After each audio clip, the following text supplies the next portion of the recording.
Hi everyone, welcome back to my channel. My name is Kari and today we're going to talk about Wicked. This video is a review but also basically a defense of Wicked for Good because it has been getting a lot of hate and I don't get why. I will talk about both Wicked and Wicked for Good as a duology and why I think they are great. This video will contain spoilers, but I will tell you when that happens and I will also leave it in the description below. The first thing that I have to say is that I'm a big fan of Wicked and I want to spread the love for it because I think it's worth the love and I don't think it deserves all the hate that it has been getting. If you enjoy this type of content, please subscribe to the channel. I upload videos about movies, TV shows, books, and sometimes lifestyle too. First, I want to talk about the storyline and how the two movies complement each other so well. The first movie is a coming-of-age story. It's more magical, more whimsical. We have an introduction to the world, to the characters. The tone is much more innocent than in the second part.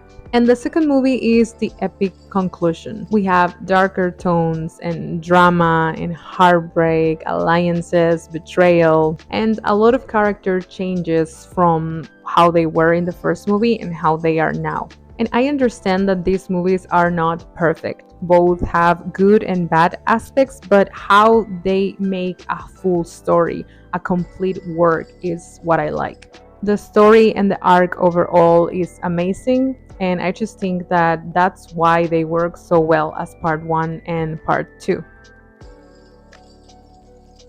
These movies are visually stunning and they have amazing music. Really, what's not to like about how the characters look, their aesthetics, how the world comes to life, and the music, the songs? Because I think a lot of them are amazing. Most of them I love, but I do think that the last from each movie, which is Defying Gravity and For Good, are the best. And I have to say, I knew some of the songs because I watched Glee, but I didn't know all of them because I never saw the Broadway show. So I got surprised when I listened to some of these songs because they were amazing. And some of my favorites are No One Mourns the Wicked, What Is This Feeling, and As Long as Your Mind Is Chef's Kiss. Another great thing that I like about Wicked is that Wicked is for everyone. We come from an adaptation of an adaptation of an adaptation. So basically, this is a Matryoshka doll. I don't know if I'm pronouncing that right, but correct me if I'm wrong. I like the complexity of the story and how it is adapted from an adaptation of an adaptation. And we're going to talk more about that later on in the video, but for now I want to say that I like how they made the darker story of the book much lighter and for the whole family, because I think they came back to the root of the story. The original story, The Wizard of Oz, was a story for kids. And now Wicked, it is also a story for kids, but for the whole family. The stage musical really took the characters and some of the scenarios and made a different story that is focused on friendship, on Elphaba and Glinda together. And they added music and drama and a fairy tale vibe. And I think that's great. It works for me, the story about Glinda and Elphaba. It is very strong and it gives you a very important message on how we meet people for a reason. And I think it is wonderful. Everyone should watch it, especially if you like fantasy, especially if you like The Wizard of Oz. Now this section is going to contain spoilers, so from now on there will be some spoilers. I want to talk about the ending and how it leaves no loose ends. I like the ending for the characters. I think the character arcs are great. The wizard's ending and how he discovers that Elphaba was his daughter and how he leaves because Glinda tells him to. The ending for Madame Morrible was amazing because I hated her. I think she deserved that. The ending for Glinda, of course, is one of the best aspects of the movie. You know, a lot of people say how the first part of Wicked, the first movie, is more centered on Elphaba and this is centered on Glinda, and I think that works because we see them in their childhoods, in their respective movies. As I said, comparing it to the book is only about Elphaba, and Glinda is just there sometimes. And here in the movies is about Glinda and Elphaba. So not only Elphaba, although she is the main character and the movie is called after her, but still Glinda is very relevant. She's like the other side of the coin here. But as much as I like the ending for the arc of the characters, I have to say that some of these doesn't make sense with the story from The Wizard of Oz. And I'm talking more about Buck and Fiyero. The stories or the backstories from the characters there, or what we know, doesn't match really well with Wicked.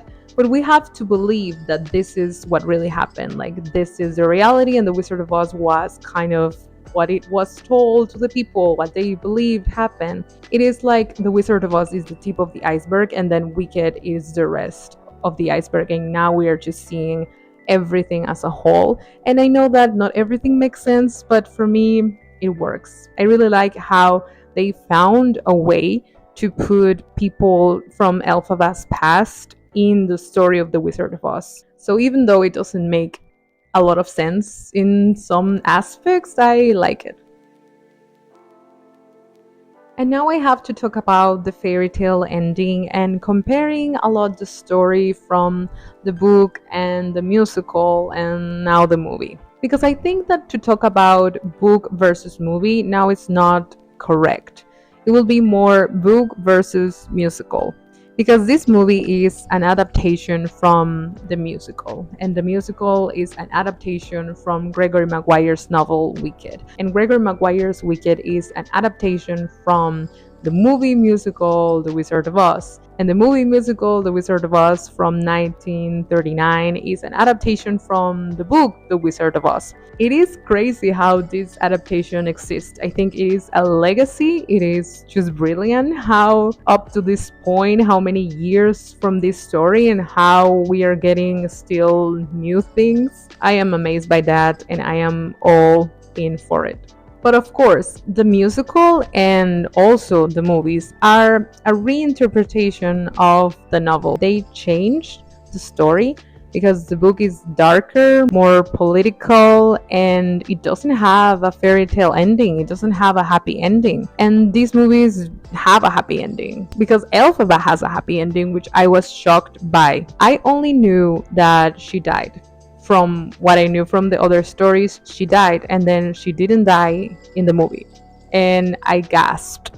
I was so surprised in a good way. And I know that for some people that might have been a bad aspect from the movie. They wanted her to die because it will be much more tragic and poetic, and I understand it. But I loved that she didn't die because it made no sense. For the movie, it made no sense because in the book, we see from the beginning that water hurts Elphaba. So we know from the beginning that that is going to happen, that she's gonna die from the bucket of water because we know that from The Wizard of Oz. So that's the context for the book. And we get that explanation and that background from Elphaba's life that water hurts her. So then at the end, she dies from the water. But in the movies, they never mention that. They never say that water hurts Elphaba. It was just a thing that the people started saying because of how she looked. It was just a rumor and what they thought because they were judging her. It was a very fantastical, sort of crazy way in which a villain will die. It was very much for that story for kids in The Wizard of Oz. But we have this different version where we get to see Elphaba, we get to know her, and it makes more sense that she pretends because of how smart she is and how we never see that water actually hurts her. So basically, for me, that was a change that I liked. I really, really liked it. I was so happy because in the scene in which she is dying, I was devastated because I loved her so much. Now, the ending for Glinda is kind of ambiguous and it is very hurtful. She's grieving, she lost everything and everyone she loved. For me, it works that she actually has magic at the end because I know some theories say that it is because Elphaba is kind of showing that she's alive and that's why the creamery is opening, and others say that it is Glinda because she now has magic after all she's been through. And I like to believe that. I like to believe that she has magic because she deserves it now. She really learned and went through a really hard time, and now she is stronger and she will do good. And I think that is very beautiful for her arc, for her character. I loved how Ariana played her. I was just so pleasantly surprised about the whole role of Glinda because she's funny, she's great. So I really enjoyed both endings for Elphaba and for Glinda, and I'm just so sad that Glinda had to believe that they were dead so that she could move on later. It is so tragic and depressing, but still, I mean, there's some theories that say that Glinda knows at the end. I don't know. I like to believe that maybe she does, but I also like to believe that she has magic, and the theories contradict each other, so I don't know what I want to believe, but maybe that she has magic. After all she went through, I think she will be happy, and I think that's what matters at the end. I love the message that Wicked has. And not only the message that I mentioned before, that friendship is important and how we impact each other's lives, but also the message on what it means to be wicked. And if you can be born wicked or if wickedness is created. You see a lot of political discourse, you see how people will follow a fraud because that's what they want to believe. You see how there always has to be a bad guy so that people get together to actually do something. You see how the marketing lies and it can make a person wicked even though they are not. A lot of things that you can discuss about Wicked, and I just love all of that. Overall, as a whole, I think these movies are amazing. I will never stop recommending them. Wicked was one of my favorite movies last year, and this year is the same with Wicked for Good. I just love the soundtrack. I listen to the music almost every day, and I am so happy that these movies exist. Now I cannot wait to watch the musical because it's gonna be an amazing experience. I already know. And basically, that's what I wanted to say, that Wicked is an amazing duology. It is fun and dark at the same time. It has very emotional moments, amazing music, great acting. It is part of a legacy from an adaptation of an adaptation of an adaptation of an adaptation, and it makes you question things of what is really Wicked and basically who is the actual villain. Because really think about it, who was the villain in Wicked? Please share with me all your thoughts on Wicked. If you also think that they are amazing, if you don't understand the hate, because I don't understand the hate. I know that they are not perfect, but all movies have flaws. I don't think that the flaws make it a bad movie, but it could have been longer. That's the one thing that I have to say. I would want a longer version of Wicked for Good for sure. And that's it. If you enjoyed this video, please give it a like, share it with friends, and don't forget to subscribe to the channel for more videos like this. Thank you so much for watching this one, and I will see you in the next one.